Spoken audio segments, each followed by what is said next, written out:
तो अब हम बात करेंगे why will Nifty 50 go up, Nifty 50 ऊपर क्यों जाएगा, क्या रीजन है निफ्टी 50 के ऊपर जाने का। तो वॉरेन बफेट ऐसा कहता है, the next generation will always lead a better life then the previous generation. मतलब जो आगे आने वाली जनरेशन है वो एक बेटर लाइफ जिएगी जो जनरेशन पास हो चुकी है उससे। इसका मतलब क्या है कि जो अभी आगे आएगी, यानी कि 5 साल बाद, 10 साल बाद, 15 साल बाद, 20 साल बाद, 25 साल बाद, 40 साल बाद, जो अब जनरेशन आएगी, जो अभी कमिंग जनरेशन है, वो ज्यादा अच्छी लाइफ जिएगी हम लोगों से। तो इसको चेक करने के लिए आप क्या कर सकते हो, पास्ट में देख सकते हो कि आपके जो ग्रैंडफादर है वो ज्यादा अच्छी लाइफ जीते थे, आपके फादर ज्यादा अच्छी लाइफ जीते थे, या आप ज्यादा अच्छी लाइफ जीते हो, और अगर आपके बच्चे हैं तो क्या आपके बच्चे। तो मतलब आपको ये देखना है कि जो फ्यूचर जनरेशन है, जो नेक्स्ट जनरेशन है, वो हमेशा एक बेटर लाइफ जिएगी।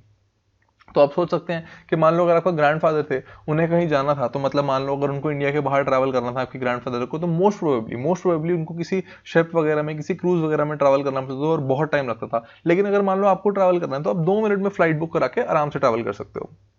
तो बेटर लाइफ इसमें हम जी रहे हैं। तो बेटर लाइफ का मतलब क्या होता है, बेटर लाइफ का मतलब होता है ज्यादा सहूलियत होना, ज्यादा कंजम्पशन होना। मतलब हम हर चीज को इजीली कर सकते हैं और हम ज्यादा से ज्यादा चीजें कंज्यूम कर रहे हैं। मतलब बेटर लाइफ का मतलब क्या है, मटेरियलिस्टिक टर्म्स में, कैपिटलाइजेशन के टर्म्स में बेटर लाइफ का मतलब क्या है, ज्यादा कंजम्पशन। हम ज्यादा कंज्यूम कर रहे हैं, खाने पीने की चीजें नहीं, हर चीज हम ज्यादा कंज्यूम कर रहे हैं। कैसे कंज्यूम कर रहे हैं आप चेक कर सकते हो कि आप ज्यादा गाड़ियों में घूमते हो, ज्यादा घूमते हो, इधर उधर ऑयल वगैरह ज्यादा यूज करते हो, फिर आप ज्यादा इलेक्ट्रॉनिक्स की चीजें यूज कर सकते हो, आप ज्यादा खाना वगैरह प्रेफर करते हो बाहर का, और ज्यादा आप खाना प्रेफर करते हो, ज्यादा सिगरेट्स, मतलब मैं बिल्कुल नहीं कर रहा सिगरेट अल्कोहल करना चाहिए, लेकिन आप करना प्रेफर करते हो। अब ज्यादा, पहले के जमाने में ऐसा होता नहीं था कि लोग शायद एक एसी या एक कूलर में सारे रहते थे, लेकिन अब आप देखोगे तो सब कमरों में, हर बंदे के कमरे में एसी होता है। हम ज्यादा चीजें कंज्यूम कर रहे हैं, ज्यादा से ज्यादा चीजें खरीदते हैं, ज्यादा से ज्यादा चीजों की ईएमआई करवाते हैं, तो बैंक्स को फायदा होता है। तो मतलब ज्यादा से ज्यादा ईएमआई करवाते हैं, ज्यादा से ज्यादा चीजें कंज्यूम करते हैं, टीवी लेते हैं, लैपटॉप लेते हैं, फ्रिज लेते हैं, ये सारी इतनी सारी चीजें शायद पहले के जमाने में लोग नहीं लेते थे। तो हम लोग ज्यादा क्या करते हैं, कंज्यूम करते हैं। तो हमसे जो आगे आने वाली जनरेशन है वो और ज्यादा करने वाली है, वो और ज्यादा कंज्यूम करेगी। तो कंजम्पशन से मतलब अच्छी बात क्या होगी, मान लो अगर आप कुछ चीज कंज्यूम कर रहे हो, तो जिस बिजनेस का आप कंज्यूम कर रहे हो उस बिजनेस का क्या हो रहा है, सेल बढ़ रही है। सेल बढ़ रही है तो क्या हो रहा है, प्रॉफिट बढ़ रहा है। प्रॉफिट बढ़ रहा है तो मतलब एक तरीके से अर्निंग्स बढ़ रही है। और अगर अर्निंग्स बढ़ रही है, if the earnings do well in the long run, the price will eventually follow, मतलब उसका शेयर प्राइस भी बढ़ेगा, और शेयर प्राइस बढ़ेगा तो क्या होगा, निफ्टी बढ़ जाएगी। तो मान लो एग्जांपल दे रहा हूं, जैसे आप सैवलॉन का हैंड वॉश लेते हो, सैवलॉन का हैंड वॉश आप ले रहे हो, तो सैवलॉन आईटीसी का ब्रांड है, तो सैवलॉन का हैंड वॉश ले रहे हो, तो सैवलॉन से आप सेल्स बढ़ा रहे हो आईटीसी की, उसका आईटीसी का प्रॉफिट बढ़ रहा है, उससे प्रॉफिट बढ़ रहा है तो एक तरीके से अर्निंग्स बढ़ रही है। और अर्निंग्स अगर अच्छा करेंगे तो आईटीसी का शेयर प्राइस बढ़ेगा ही बढ़ेगा। और आईटीसी किसमें आता है, आईटीसी आता है निफ्टी 50 के अंदर, तो निफ्टी 50 को भी बढ़ना ही पड़ेगा अगर आईटीसी बढ़ता है तो ऐसे ऐसे वॉरेन बफेट इसको भी बहुत अच्छे से समझाता है कि your life is better than a king 500 years ago. मतलब आपकी लाइफ एक राजा से भी अच्छी है 500 साल पहले। खुद सोचो, अगर राजा को मान लो शादी से पहले अपनी गर्लफ्रेंड को कोई मैसेज लिखना है, तो राजा क्या करता, राजा एक पेपर उठाता, मतलब जो भी पेपर वगैरह पेन टाइम होता था वहां पे लिखता, बहुत बड़ा मैसेज लिखता, और किसी अपने सर्वेंट को पकड़ाता कि बोलता उसको दे के आओ। मान लो अगर उसकी गर्लफ्रेंड फॉर्चुनेटली आसपास रहती थी उसके राज्य के, तो वो जो सर्वेंट है जाता था, एक दिन लगाता था, गर्लफ्रेंड को देता था, गर्लफ्रेंड पढ़ती थी, फिर गर्लफ्रेंड रिप्लाई लिखती थी वहां पे, फिर वो वापस सर्वेंट को पकड़ाती थी, सर्वेंट फिर वापस आके राजा को देता था। तो ये कितना लंबा प्रोसीजर है, मतलब एक बार आपको मैसेज टाइप करना है, मैसेज भेजना है, और आपको 2 दिन लगे। और अगर आपको ये करना है तो आप 1 सेकंड में व्हाट्सएप कर दोगे, फेसबुक मैसेंजर पे भेज दोगे, इंस्टाग्राम पे 1 सेकंड में भेज सकते हो, और आप बहुत इजीली बात कर सकते हो। मान लो राजा को कहीं दूर जाना था, तो राजा को दूर जाने के लिए कोई घोड़ा लेना पड़ता, कोई हाथी लेना पड़ता, उसके लिए बहुत सारे लोग इकट्ठे करने पड़ते, सिक्योरिटी करनी पड़ती। आज अगर आपको ऐसा कुछ करना है तो कोई प्रॉब्लम नहीं, आप बस अपनी गाड़ी निकालो और आप इजीली जा सकते हो कहीं पे भी, जहां पे भी आपको जाना है। बहुत दूर जाना है, कंट्री के बाहर जाना है या इंटर स्टेट जाना, तो आप इजीली अपना एयरप्लेन बुक कर सकते हो और जा सकते हो। तो मतलब आपकी जो लाइफ है वो इंप्रूव हो रही है। लेकिन इस इंप्रूवमेंट के लिए आपको क्या करना पड़ रहा है, ज्यादा कंजम्पशन करनी पड़ रही है। तो मतलब आप जब एयर फ्लाइट टिकट करा रहे हो, तो जैसे मान लो अगर स्पाइस जेट का या इंडिगो का इसका शेयर है, तो ये भी बढ़ेगा ही बढ़ेगा। तो इसके बारे में हम बातें करेंगे। तो अब होता क्या है कि अब जब आप किसी भी कंपनी की सेल्स बढ़ा रहे हो, उसका प्रॉफिट बढ़ा रहे हो, उसका शेयर प्राइस बढ़ेगा ही बढ़ेगा। मतलब सिर्फ आपके करने से कुछ नहीं होगा, लेकिन जब बहुत सारे लोग, बहुत सारी population as a whole, country as a whole ये करती है, तो उसकी सेल्स बहुत हाई रेट से बढ़ती है। सेल्स बढ़ती है तो उसका प्रॉफिट बढ़ता है, प्रॉफिट बढ़ता है तो ओवरऑल अर्निंग भी बढ़ रही है, और प्रॉफिट जो है उसके साथ शेयर प्राइस भी बढ़ना ही पड़ता है। मतलब प्रॉफिट बढ़ेगा तो शेयर प्राइस बढ़ेगा ही बढ़ेगा। और प्रॉफिट बढ़ने के लिए इंपॉर्टेंट क्या है कि सेल्स बढ़े। सेल्स बढ़ने के लिए इंपॉर्टेंट क्या है कि हम जैसे लोग ज्यादा से ज्यादा क्या करें, कंजम्पशन करें। और ये जब नेक्स्ट जनरेशन आएगी वो हमसे ज्यादा कंजम्पशन करेगी, तो ये होना ही पड़ेगा। फिर हम ये बात करते हैं, हमें पता नहीं 40 साल बाद 50 साल बाद निफ्टी 50 के अंदर कौन सी कंपनीज होंगी, हमें कोई आइडिया नहीं है। मतलब अभी अपने स्टॉक्स की बात नहीं करी, इसलिए मैं आपके टर्म्स में कह रहा हूँ, हमें नहीं पता कि कौन सी कंपनीज होंगी, लेकिन हमें पता है कुछ तो टॉप 50 होगी, हम तो उसी टॉप 50 में इन्वेस्ट कर रहे होंगे। मान लो उन टॉप 50 में से कोई कंपनी बेकार कर करके बाहर निकल जाएगी निफ्टी 50 के, तो हमारा पैसा भी कम हो के उसमें से निकल जाएगा, और जो कंपनी अच्छा कर रही होगी और वो निफ्टी 50 में घुस रही होगी, हमारा पैसा भी उसमें लग जाएगा। तो मतलब निफ्टी 50 के अंदर जो कंपनी बेकार करती रहेंगी वो निकलती रहेंगी, जो कंपनी अच्छी करती रहेंगी वो आती रहेंगी। कोई दिमाग लगाने की जरूरत नहीं है, हमें कुछ सोचने की जरूरत नहीं है 50 साल बाद क्या होगा, 40 साल बाद क्या होगा, 30 साल बाद क्या होगा, कुछ दिमाग लगाने की जरूरत नहीं है, ये सब कुछ क्या होगा, ऑटोमेटिक होगा। हमें क्या करना है, हमें तो बस निफ्टी में इन्वेस्ट करना है, तो निफ्टी को तो ऊपर जाना ही पड़ेगा। फिर हम ये देखते हैं कि मार्केट कैप और जीडीपी, इसका जो कोरिलेशन है लॉन्ग रन में क्या होता है, 1 होता है। याद करो वॉरेन बफेट इंडिकेटर में मैंने बताया था M cap by GDP, market cap by GDP, इसका कोरिलेशन क्या होना चाहिए, 1 होना चाहिए। तो अगर हम कहते हैं कि हमारी कंट्री की, हमारे देश की, इंडिया की जीडीपी अगर बढ़ेगी, अगर इंडिया की जीडीपी बढ़ेगी तो मार्केट कैप को भी बढ़ना ही पड़ेगा। जीडीपी बढ़ रही है अगर इंडिया की, जब हम निफ्टी 50 में इन्वेस्ट कर रहे हैं तो एक तरीके से हम जीडीपी में इन्वेस्ट कर रहे हैं। तो अब अगर जीडीपी बढ़ेगी तो मार्केट कैप को भी बढ़ना ही पड़ेगा, बढ़ेगा ही बढ़ेगा। तो जब मार्केट कैप बढ़ेगा तो निफ्टी भी ऑटोमेटिकली बढ़ जाएगा। तो जैसे मान लो अगर हम कहते हैं 2.9 ट्रिलियन हमारी कंट्री की जीडीपी है, 2.9 ट्रिलियन डॉलर्स, तो मैं कह रहा हूं चलो इजी करने के लिए 3 ट्रिलियन डॉलर्स ले लेते हैं, तो 1.5 1.6 ट्रिलियन डॉलर, तो 1.5 ट्रिलियन डॉलर के आसपास तो हमारी मार्केट कैप है। तो आधा तो इसी से ही आ रहा है, जो बाकी आधा बचा हुआ है वो भी धीरे धीरे जो ऐसा सेक्टर है जो अभी शायद इतना इफेक्टिव नहीं है, जो ऐसा सेक्टर है जो अभी अनऑर्गेनाइज्ड है, वो अनऑर्गेनाइज सेक्टर भी अब ऑर्गेनाइज होने की कोशिश कर रहे हैं। जब वो अनऑर्गेनाइज सेक्टर ऑर्गेनाइज में आएगा तो ये 1.5 ट्रिलियन जो है ये बढ़ बढ़ के 1.6 भी होगा, 1.7 भी होगा, 1.8 भी होगा, और ये बढ़ेगा ही बढ़ेगा। मतलब इसको बढ़ना ही पड़ेगा, इसके पास कोई और ऑप्शन नहीं है। फिर हम देखते हैं कि जो हमारी पॉपुलेशन है, हमारी जो पॉपुलेशन है ये बहुत ज्यादा यंग है, ये बहुत यंग पॉपुलेशन है हमारी। और जो यंग पॉपुलेशन होती है ये वर्किंग पॉपुलेशन है, यंग भी है और हाई वर्किंग पॉपुलेशन भी है। तो अब क्या होता है, देखोगे कि जो वर्किंग पॉपुलेशन है वो ज्यादा खर्चा करती है एज कंपेयर टू जो मतलब जो लोग रिटायर हो गए इन जनरल। तो जो वर्किंग पॉपुलेशन है उनकी बेसिक नीड्स इतनी हो जाती है कि उनका खर्चा रिटायर्ड वगैरह से ज्यादा हो जाता है। तो हमारी कंट्री में मैक्सिमम लोग जो है वो क्या है, वर्किंग पॉपुलेशन में है। तो वर्किंग पॉपुलेशन वाले लोग मतलब अभी उनको जॉब्स वगैरह काफी कम मिल रही है, पर इन जनरल जो वर्किंग पॉपुलेशन वाले लोग होते हैं, क्योंकि उनको सैलरी वगैरह मिल रही होती है, तो वो अपनी क्या करते हैं, एक्सपेंडिचर भी बढ़ाते हैं। वो ज्यादा से ज्यादा गाड़ियां खरीदते हैं, ज्यादा से ज्यादा फोन खरीदते हैं, लैपटॉप खरीदते हैं, इंटरनेट लगवाते हैं, ज्यादा से ज्यादा फोन यूज करते हैं। तो किसी न किसी तरीके से वो ज्यादा स्पेंडिंग कर रहे हैं, ज्यादा स्पेंडिंग कर रहे हैं मतलब जीडीपी को बढ़ा रहे हैं।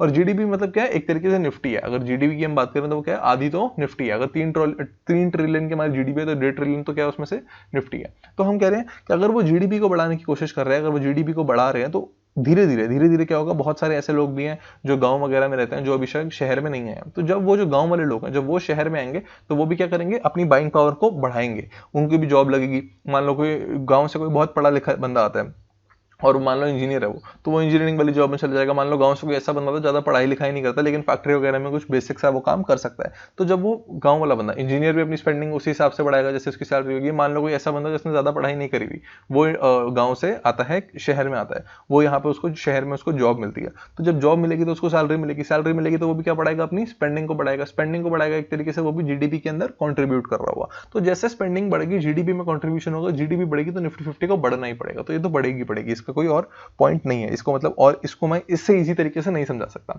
और फिर हमारी कंट्री में एक दिक्कत आ जाती है, जो मतलब लोग कहते हैं कि ईज ऑफ डूइंग बिजनेस नहीं है, जैसे क्योंकि हमारी कंट्री में इतनी बड़ी वर्किंग एज पॉपुलेशन है और ये बहुत सस्ती वर्किंग एज पॉपुलेशन है। मतलब जो हमारी कंट्री में वर्किंग है बहुत सस्ता काम, बहुत सस्ते में काम कर लेते हैं लोग। और बाहर ऐसे अगर आप यूएस में जाके देखो तो मैक्सिमम लोग वहाँ पे मतलब बहुत सारे लोग वहाँ पे जो सर्वेंट्स होते हैं वो अफोर्ड नहीं कर सकते, लेकिन इंडिया में सर्वेंट अफोर्ड करना बहुत ईजी है। तो इसलिए हमारी जो वर्किंग एज पॉपुलेशन है एक तो बहुत ज्यादा है और एक बहुत सस्ती भी है, और यहाँ पे अभी बहुत ज्यादा ग्रोथ पोटेंशियल है, बहुत ज्यादा। लेकिन अगर मान लो गवर्नमेंट थोड़ा ईज ऑफ डूइंग बिजनेस बढ़ाए और बिजनेसेस को करना और आसान हो जाए और इजी हो जाए, ज्यादा मतलब ब्लैक मनी हमको ना देना पड़े, अंडर द टेबल पैसा हमको ना देना पड़े, तो ओवरऑल जो बिजनेसेस हैं वो बहुत तेजी से बढ़ सकते हैं। और अगर ये बिजनेसेस तेजी से बढ़ेंगे तो ओवरऑल निफ्टी को भी बढ़ना ही पड़ेगा। तो बहुत बहुत अच्छी ग्रोथ जो आगे हमको देखने को मिल सकती है। फिर हम देखते हैं जो निफ्टी 50 है ये सिर्फ इन्वेस्टर्स के लिए नहीं होता। मतलब जैसे मान लो आप और मैं इन्वेस्टिंग करते हैं निफ्टी 50 में, तो ये सिर्फ हमारे लिए नहीं है। ये जो निफ्टी 50 है एक तरीके से रिफ्लेक्शन हमारी इकोनॉमी का भी है। कभी कभी क्या होता है, कभी कभी ऐसा होता है कि निफ्टी 50 बहुत तेजी से बढ़ रहा है लेकिन इकोनॉमी जो है जीडीपी इतनी अच्छी नहीं कर रही। कभी कभी ऐसा होता है कि जीडीपी बहुत अच्छी कर रही है लेकिन निफ्टी 50 इतना अच्छा नहीं कर रहा। लेकिन ये जो चीजें कभी कभी होती हैं, लेकिन इन जनरल क्या होता है, इन जनरल निफ्टी 50 जो है वो जीडीपी के साथ काम करता है। मतलब मान लो अगर जीडीपी अच्छा करेगी तो निफ्टी 50 अच्छा करेगा ही करेगा, जीडीपी खराब करेगी तो निफ्टी 50 खराब करेगा ही करेगा। लेकिन कभी कभी क्या होता है, जीडीपी खराब कर रही है लेकिन निफ्टी अच्छा कर रहा है, या फिर जीडीपी अच्छा कर रही है लेकिन निफ्टी खराब कर रहा है, कभी कभी ऐसा भी हो जाता है। लेकिन इन जनरल रैशनल रहता है और जीडीपी अच्छा करती है तो निफ्टी 50 अच्छा करता ही करता है। तो मतलब हम ये अज्यूम करते हैं कि आगे आने वाले टाइम में जीडीपी अगर अच्छा करती है तो निफ्टी को अच्छा करना ही पड़ेगा। और जो भी हम एक्सपेंडिचर करते हैं ये जनरली सारा का सारा कहाँ जाता है, निफ्टी के अंदर ही जा रहा होता है। अब जैसे मेरे को अच्छे से याद है, एक बार मतलब जब मैं स्कूल में होता था तो मेरी मम्मी मुझे कहती थी कि तू फुटबॉल वगैरह खेलता है तो धूप होती है तो कुछ टैन वाली क्रीम ले ले, एंटी टैनिंग वाली क्रीम वगैरह ले ले। तो मम्मी पूछती कौन सी लेगा, मैंने बोला आपको जो लेनी है ले लो। तो मम्मी ने मेरे को 2-3 क्रीम्स दिखाई, तो मैंने सबका पीछे कंपनी देखी, तो वो वाली जो कंपनी थी वो निफ्टी में नहीं आती थी। तो मैंने बोला ये वाली तो मैं नहीं लूंगा। उन्होंने कुछ आयुर्वेदिक क्रीम दिखाई, मैंने बोला ये वाली तो निफ्टी में नहीं आती, ये वाली भी नहीं लेनी। फिर उन्होंने गार्नियर की दिखाई, वो भी निफ्टी में नहीं आती, मैंने नहीं लेनी। फिर ढूंढ ढूंढ के मेरे को बड़ी मुश्किल से एक पॉन्ड्स की क्रीम मिली, तो मम्मी ने बोला तो लड़कियों वाली क्रीम है तो ये क्यों लेगा। तो मैंने बोला मम्मी देखो ये वाली जो क्रीम है ये हिंदुस्तान यूनिलीवर है, ये हिंदुस्तान यूनिलीवर की क्रीम है, तो अगर मैं ये क्रीम खरीदता हूँ तो कहीं ना कहीं हिंदुस्तान यूनिलीवर की सेल बढ़ेगी, सेल बढ़ेगी तो उनका प्रॉफिट बढ़ेगा, प्रॉफिट बढ़ेगा तो उनका शेयर प्राइस बढ़ेगा, उनका शेयर प्राइस बढ़ेगा तो कहीं ना कहीं निफ्टी में, क्योंकि हिंदुस्तान यूनिलीवर निफ्टी 50 में आता है, तो हिंदुस्तान यूनिलीवर का शेयर प्राइस बढ़ेगा, कहीं ना कहीं निफ्टी 50 में उसको बढ़ने की हेल्प करेगी। तो मैं तो जब भी कोई चीज शॉपिंग करने जाता हूँ तो मैं चेक करता हूँ कि ये जो चीज है निफ्टी 50 में है या नहीं है। तो अब तो मैंने घर पे बहुत स्ट्रिक्टली बोला हुआ है कि हम वो चीजें खरीदेंगे ही नहीं। मान लो कोई ऐसी कंपनी है जो निफ्टी 50 में नहीं आती तो मैं वो खरीदेंगे नहीं। तो अब जैसे मेरे घर में आज कुछ आया हुआ था, तो यहाँ पे ये ताजमहल की आज चाय आई थी, तो मतलब मैंने घर पे बहुत बहुत पहले से बात बोल रखी है कि हम वही चीज़ खरीदेंगे जो निफ्टी 50 में। तो आप ध्यान से देख सकते हो यहाँ पे हिंदुस्तान यूनिलीवर लिखा हुआ है। तो हिंदुस्तान मतलब अगर हम ये चाय खरीद रहे हैं, अगर हम ये चाय खरीद रहे हैं तो इसका मतलब क्या है, हम हिंदुस्तान यूनिलीवर की सेल्स बढ़ा रहे हैं और वो निफ्टी 50 में आता है, तो ओवरऑल हमारे लिए फायदा ही है। तो मैंने बोला मैं तो मम्मी बहुत ज्यादा निफ्टी 50 में इन्वेस्ट करता हूँ, तो हम उन्हीं कंपनी से चीजें खरीदेंगे जो निफ्टी 50 में आती है। आपको ये करना नहीं करना आपकी मर्जी है, लेकिन मैं आपको बस वैसे ही समझा रहा था। और अगर आप देखो तो हमारा जनरली रूटीन जो है उसमें हर चीज जो है निफ्टी 50 में कहीं ना कहीं आ रही होती है। आप सुबह सुबह उठ के क्या करते हो, सबसे पहले ब्रश करते हो, तो कोलगेट से करते हो, पेप्सोडेंट से करते हो, क्लोजअप से करते हो, ये सब निफ्टी 50 में आता है। तीनों कंपनीज जो है पेप्सोडेंट और क्लोजअप, हिंदुस्तान यूनिलीवर का कोलगेट अपनी खुद की कंपनी है तो ये निफ्टी के अंदर आ जाता है। फिर उसके बाद मान लो आप नहाने वगैरह जाते हो, आप ट्रेसमे का शैम्पू यूज करते हो, या अगर आप कोई और क्लीनिक प्लस वगैरह यूज करते हो तो वो भी कहीं ना कहीं हिंदुस्तान यूनिलीवर में आ रहा होता है, वो शैम्पू भी निफ्टी में आ जाता है। फिर मान लो आप सैवलॉन का साबुन वगैरह यूज करते हो, या डव का जो है सोप यूज करते हो, तो वो भी कहीं ना कहीं निफ्टी 50 में आ जाता है। फिर मान लो आप जो कपड़े वगैरह पहनते हो, आप मान लो आपने रिलायंस से कपड़े खरीदे, आपने शॉपर स्टॉप से खरीदे, तो वो भी कहीं ना कहीं निफ्टी में आ जाता है। शॉपर स्टॉप निफ्टी 50 में नहीं आएगा लेकिन निफ्टी 500 में तो आ ही जाएगा। फिर आप ऑफिस के लिए तैयार हो रहे हो, आप ऑफिस जाते हो, तो मतलब मान लो आपने डीओ लगाया, तो डीओ आपने एक्स का लगाया, कोई परफ्यूम लगाया, मतलब और कंपनीज के भी आप डेफिनेटली लगा सकते हैं, लेकिन मैं बस आपको समझाने की कोशिश कर रहा हूँ कि मान लो आप अगर किसी और को लगाते हो, लेकिन कोई ना कोई तो एक्स लगाता होगा, तो जो एक्स आप लगा रहे हो वो भी हिंदुस्तान यूनिलीवर है। फिर आप गाड़ी में जा रहे हो, आप मारुति की गाड़ी में जा रहे हो या महिंद्रा की गाड़ी में जा रहे हो, तो वो भी निफ्टी में आ जाता है। फिर मान लो आप कहते हो नहीं नहीं मैं तो किसी और में जाता हूँ, लेकिन उस गाड़ी में जो टायर लगेंगे वो तो एमआरएफ के होंगे या सीआरटी के होंगे, तो ये निफ्टी में आ जाता है। फिर उसके बाद मान लो आप पेट्रोल भरवाते हो गाड़ी में, तो आप चाहे इंडियन ऑयल से भरवा लो, भारत पेट्रोलियम से भरवा लो, हिंदुस्तान पेट्रोलियम से भरवा लो, ये सारे कहाँ आएगा, निफ्टी में आएगा। फिर आप मान लो ऑफिस पहुंच गए, आपने एसी ऑन किया तो वोल्टास आपने चलाया, तो वो भी निफ्टी के अंदर आ जाएगा। फिर मान लो आपने थोड़ी देर ऑफिस में काम किया, आपने इंटरनेट लगाया, अपने कंप्यूटर पर आपने इंटरनेट लगाया, तो वो जो इंटरनेट होगा एयरटेल से आ रहा होगा, जियो से आ रहा होगा, हैथवे से आ रहा होगा, ये भी कहीं ना कहीं स्टॉक मार्केट में निफ्टी में किसी ना इन सब का स्टॉक है। फिर उसके बाद मान लो आप कहीं लंच पे गए, तो वहाँ आपने खाने पीने की चीजें करी, मान लो आपको लंच में मैगी खाने का मन था, आपने लंच में मैगी खाई, तो मैगी भी नेस्ले आ गया। मान लो आपने कोई मिल्क पिया, पाउडर वाला मिल्क पिया, तो वो भी नेस्ले आ गया। फिर मान लो उसके बाद थोड़ी देर आपने रेस्ट करने के बाद आपने बोला मैं चाय पीऊंगा, तो चाय भी आपने मान लो ताजमहल की, तो वो भी निफ्टी में आ गई। फिर बोल दो आप कहते हो मतलब ऐसे पीना नहीं चाहिए बिल्कुल भी, पर मान लो आप स्मोक करते हो, तो आपने स्मोक किया, चाहे आपने क्लासिक सिगरेट एक क्लासिक आती है मेरे ख्याल से, वो करी, गोल्ड फ्लेक्स स्मोक करी, तो वो भी आईटीसी के अंदर आ गया। आपको तो नहीं दी मैं तो मालबोरो करता हूँ, तो मालबोरो कर रहे हो तो वो भी गॉडफ्रे फिलिप्स में आ गया। फिर आप मान लो घर आ गए शाम को, फिर आपने शाम को ड्रिंक करी, तो मान लो आप ड्रिंक कर रहे हो तो यूनाइटेड स्पिरिट्स आ गई, या अगर आप बियर पी रहे हो किंगफिशर की, तो वो यूनाइटेड ब्रूअरीज आ गई। तो आप मतलब कुछ भी कर रहे हो, तो मोर और लेस कहीं ना कहीं मान लो आपके घर में रात को मच्छर है, आपने ऑल आउट लगाया, ऑल आउट जला दिया, तो वो भी हिंदुस्तान यूनिलीवर आ गया। तो कुछ भी कर रहे हो, आपके घर में जो फर्नीचर है मान लो अगर वो गोदरेज का है तो वो भी निफ्टी में आ गया। तो आप कुछ भी कर रहे हो, कोई भी एक्सपेंडिचर कर रहे हो, तो कहीं ना कहीं घूम घुमा के वो निफ्टी के अंदर चला जाता है, स्टॉक मार्केट में वो एक्सपेंडिचर आपका चला ही जाता है। हर चीज में, तो हर चीज में ऐसे देखता हूँ कि क्या मेरा इसको खरीदने से निफ्टी में कोई फर्क पड़ रहा नहीं कर रहा। मैं तो हर चीज में देखता हूँ क्या अगर मैं ये चीज खरीदता हूँ तो उसमें निफ्टी को कुछ फर्क पड़ेगा नहीं, मतलब बहुत ना के बराबर नेग्लिजिबल फर्क पड़ेगा, लेकिन मैं देखने की कोशिश करता हूँ कि एक मैं कर रहा हूँ, लेकिन अगर बहुत सारे लोग हम करें, बहुत सारे लोग अगर हम करें ऐसे, हम सारे खर्चा कर रहे हैं, तो कहीं ना कहीं निफ्टी का इफेक्ट करेगा ही करेगा। अब मेरे घर पे जो लाइट्स बल्ब वगैरह मैं उस दिन देख रहा था कौन सी कंपनी के, तो विप्रो के हैं, तो विप्रो भी आ जाता है कहीं ना कहीं, चाहे वो बोला डायरेक्टली उसमें कंट्रीब्यूट करे या ना करे। ऐसे बहुत सारी चीज़ें और भी होती हैं जो मैं चेक करता हूँ, और मेरे को मैक्सिमम चीज़ें मेरे को दिख जाती हैं कि हाँ ये चीज़ जो है निफ्टी में आ रही है। लेकिन मान लो नहीं भी आ रही, मान लो आपने कारपेंटर को घर पर बुलाया और आपने उससे फर्नीचर बनवा लिया, लेकिन कारपेंटर को तो आपने अर्निंग दी, कारपेंटर को तो आपने पैसे दिए, तो वो कारपेंटर कुछ ना कुछ खर्चा करेगा और वो खर्चा शायद निफ्टी के अंदर आ जाएगा। तो कोई ना कोई कहीं ना कहीं से घूम घुमा के सारा खर्चा कहाँ जा रहा होता है, निफ्टी के अंदर जा रहा होता है। और ट्रांसपोर्टेशन, हर चीज़ की ट्रांसपोर्टेशन ट्रांसपोर्टेशन में ऑयल लगता है जनरली। अभी इलेक्ट्रिक इतना है नहीं इंडिया में, लेकिन हर चीज की ट्रांसपोर्टेशन में ऑयल लग रहा है। तो जो ऑयल लग रहा है वो तो इंडियन ऑयल, बीपीसीएल, एचपीसीएल से आएगा, और वो तो निफ्टी 50 के अंदर है ही है। आप कोई भी चीज खरीदते हो, कुछ भी आप खरीद रहे हो, तो मैक्सिमम लोग आजकल ईएमआई पे खरीदना प्रेफर करते हैं। मैं बिल्कुल नहीं कहता आपको खरीदना चाहिए, लेकिन मैक्सिमम लोग ईएमआई पे प्रेफर करते हैं, क्योंकि शायद 10% ऑफ मिल जाता है, ऐसा कोई डिस्काउंट वगैरह मिल जाता है, मुझे आइडिया नहीं है इतना, लेकिन मिल जाता है कुछ ना कुछ, मतलब बेटर प्रॉफिट आपको ईएमआई पे लेने से। तो कोई भी बैंक से आप ईएमआई कराते हो, मान लो एक्सिस से करा रहे हो, आईसीआईसी से करा रहे हो, एचडीएफसी बैंक से करा रहे हो, एसबीआई से करा रहे हो, इंडसइंड बैंक से करा रहे हो, तो ये सब निफ्टी 50 के अंदर आते हैं और इन सबको प्रॉफिट होता है जब भी आप कोई चीज खरीदते हो।